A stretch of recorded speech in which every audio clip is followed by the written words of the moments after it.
May mahigit 40 ari-arian daw sa ilang bahagi ng bansa si Mayor Rodrigo Duterte. Yan ang panibagong isiniwalat ni Senador Antonio Trillanes IV. Ang listahan ng mga ari-ariang ito, eksklusibong ibinigay ni Trillanes sa GMA News. Bukod dyan, may iba pa ng mga bank account sa 3 bangko si Duterte na karoon ng mahigit 2 bilyong piso mga transaksyon. Nakatutok si Maki Pulido. Eksklusibo. Namakyaw ang pamilya Duterte ng mga ari-arian sa Davao City at Metro Manila, ayon kay Senador Antonio Trillanes IV. Ito ay sa kabila ng pahayag dati ni Duterte na simple lang ang buhay niya at wala siyang pera. Contrary dun sa pinapalabas nila na simple silang mga tao, simple silang pamilya, ang kanilang pamumuhay ay simple, hindi po. Marami silang ari-arian. Mahirap yan, hindi ka basta-basta namamakyaw ng mga property. Kung yung mga ordinaryong tao, kung may isa kang property yung tahanan mo, okay na dapat yon, sapat na yon. Kung may isa pa, o sige. Pero yung mga 10, kailangan ipaliwanag yan. Sa listahang eksklusibong ibinigay ni Senador Antonio Trillanes IV sa GMA News, may 41 ari-arian na pagmamay-ari ng pamilya Duterte. Sa listahan nakalagay ang transfer certificate of title number ng bawat property.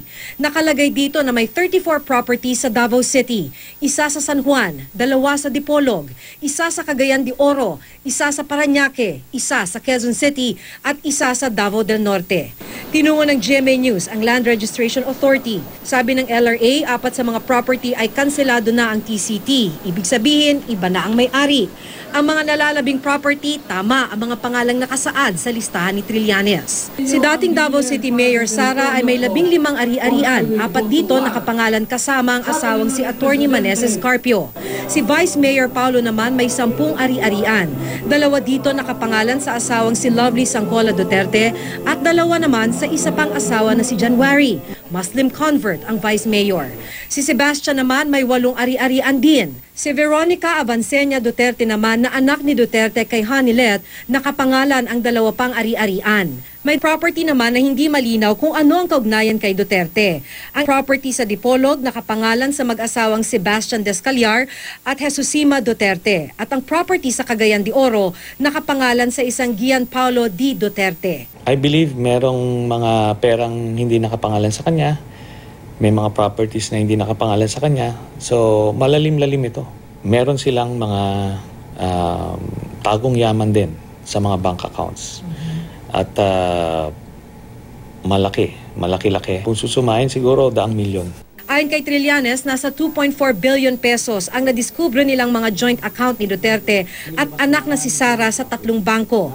Kasalukuyang inaalam ni Trillanes sa pamamagitan ng mga dokumentong nakuha niya kung sino-sino ang nagdeposit sa mga bank account ng mag-amang Duterte mula 2005 hanggang 2015. Kung government transactions man yan, malaking problema tayo dyan. Corruption yan. Kung illegal activities naman yung pinanggagalingan yan, mas masahol yan.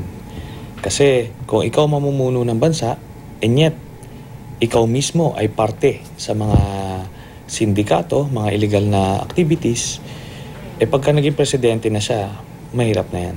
Maki Pulido, Nakatutok, 24 Oras.